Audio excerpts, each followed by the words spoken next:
Presidente ng Barangay 384 sa Quiapo, Maynila matapos pagbabarilin sa ulo ang isang lalaki sa lugar. Ayon sa pulisya, dead on arrival sa ospital ang 41 anyos sa biktima na nakatayo lamang sa labi ng hotel nang mangyari ang krimen. Nakatambay lang ito nung dumating itong ating suspect at walang ano-ano ay bigla niya nang pinagbaril ito ng malapitan sa bandang ulo. So, multiple gunshot wounds yung inabot ng ating biktima. Agad namang naaresto sa follow-up operation ng pulisya ang suspect. Nakumpiska sa kanya ang baril na ginamit sa krimen.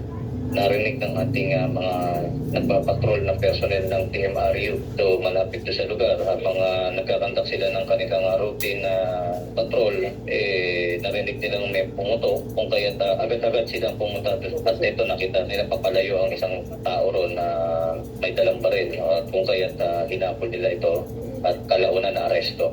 Palaisipan naman para sa mga kaanak ng biktima ang motibo sa pamamaril, lalo't wala umanong kaaway ang biktima at hindi rin nila kilala ang naarestong sospek. Wala ni Misa kaaway yan. Sayang kasi itong darating na 27, 9th anniversary namin. Pinaghahanda ko pa naman sana, kaso ito yung nangyari. Ayun yung mga anak ko, hindi ko alam kung anong gagawin ko sa kanila. Hanggat kaya ko, tatagulin ko sila mag-isa. Magbabayad ka hanggang sa uwi. Hindi kita kilala.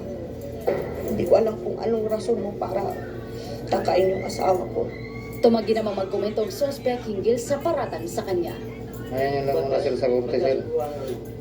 Wala po muna masasabi sa ngayon sir. Nasa kustodiya na ng Manila Police District Homicide Division ang suspect na maharap sa reklamong murder.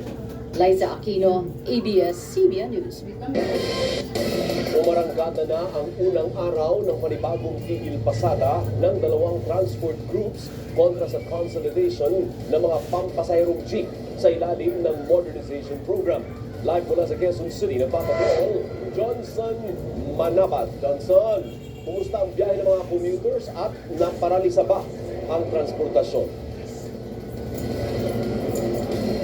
Alvin, kung ang transport groups na Manibela at Piston ang tatanungin, sapat na ang maagang suspensyon ng klase ng ilang malalaking kuleyo sa Metro Manila para sabihin na mayroon at mayroon pa rin epekto ang kanilang transport strike. Pero sa panig ng gobyerno, wala ng epekto ang bawat bantang transport strike.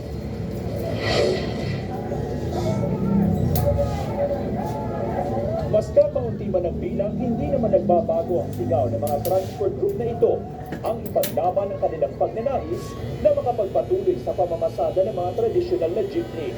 At bilang pagtutol, nagprotesta at tigil pasada ulit ang mga grupo ngayong Lunes. Simple lamang ang aming kahilingan. Makabalik kami sa hanap buhay. Ang gusto namin, manatili ang single proprietorship, manatili ang individual na mga paghahanap buhay ng mga operator. Naka-modernize na po kami, but sa operation na more than 3 years na po, wala po kaming natanggap ng mga benefits dito. Si Co-op na lang po yung may karapatan.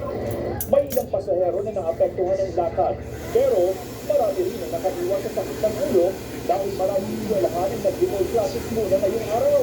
Nahirapan po sumuhay dahil po traffic po. Ang sabi po ng sinakayan ko, may rally daw po.